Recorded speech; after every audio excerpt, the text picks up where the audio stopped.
আসসালামু আলাইকুম। সবাই কেমন আছেন? আশা করি সবাই ভালো আছেন। অনেকদিন পর একটু ঘুরতে বের হয়েছি।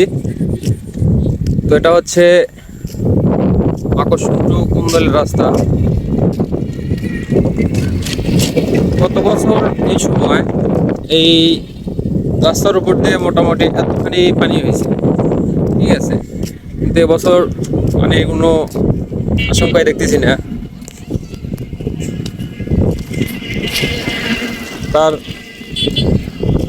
ঈদের মধ্যে যে পানিটা হয়েছিল সেই সাবেক পানিটাই এখনো পর্যন্ত হয়নি।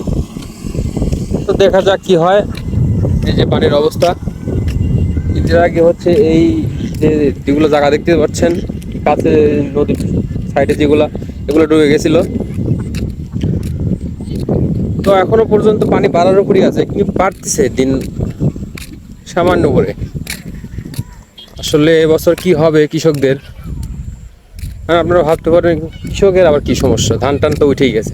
আসলে ভাই আমাদের এদিকে